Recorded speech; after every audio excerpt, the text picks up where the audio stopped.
As I have demonstrated in the previous videos, the method I am teaching to draw Celtic knotwork is by using squares with circles.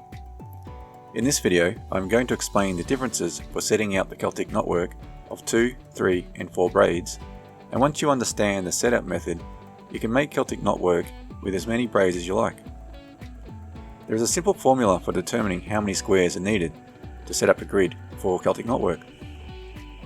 As you can see in this drawing, I've already prepared a 2, 3 and 4 chord knot to explain how to set out squares for the grid, and also to have a look and understand the difference between odd and even chords.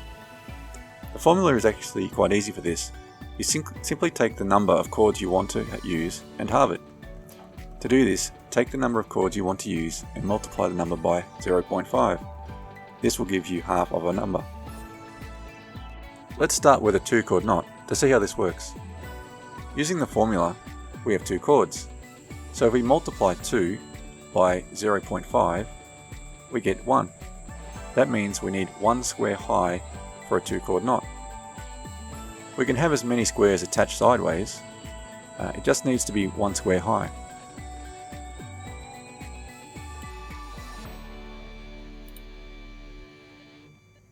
Next is a 3 chord knot, so let's see how that works. Again, using the formula, we have 3 chords. So we multiply 3 by 0.5, we get 1.5, which is exactly half of 3. That means we need 1.5 squares high for a 3 chord knot. Again, we can have as many squares as we want attached sideways or even vertically, depending on which way we have the knotwork orientated. It just needs to be 1.5 squares high. I want to bring your attention again to notice that how the circle on that half square is actually centered on the line, and it's not on either of the corners, and nor does it have a middle circle. This is common when we're working with chords that are of an odd number, so numbers like 3, 5, 7, 9, etc. We'll have the same sort of thing happening. So that's a little bit of a different thing when we're dealing with the odd numbers with chords. Another thing to notice is how the arches, the center of the arches is actually offset on the odd numbers as well. So if you see at the top row and then compare where the peak is of the arches on the bottom row, you'll notice how they are offset actually exactly half a square. Whereas if you look at any of the even ones, you'll notice how the arches on the top and the bottom, the center of them always lines up perfectly. So it's another thing to be aware of when you're dealing with the odd and even numbers. Next is the 4 chord knot. So let's see how that one works. Again, let's use this formula. We have 4 chords, so let's multiply 4 by 0.5 and we get 2. That means we need 2 squares high for a 4 chord knot work. Again, we can use as many squares as we want attached sideways or vertically, depending on the orientation of the knot work. It just always needs to be 2 squares high so we can get enough chords in to do the 4 chords.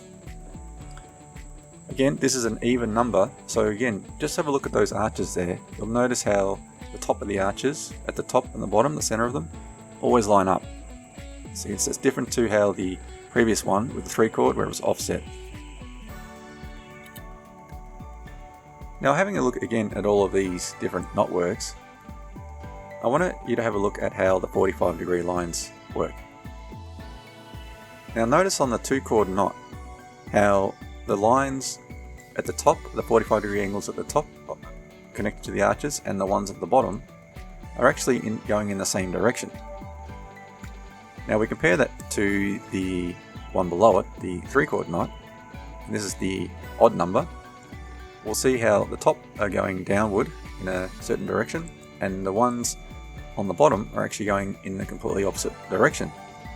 So that's another thing to be mindful of when we're dealing with the difference between odd and even numbers, and it's actually can be quite a useful thing to be aware of, because sometimes we can get a little bit confused when we're starting off doing knot work and wondering which way the different lines should be going. So keeping those sort of rules in your mind, or even having as a reference, can be very helpful for when you're planning out and drawing out your knotwork. So this is the basics of how to set out a knotwork with all the different grid lines and understanding the direction of things, and even just how to work out the amount of squares that we need to set it out to begin with. So hopefully you found this quite straightforward to follow, and now we're going to move on to some actual drawing of some knotwork.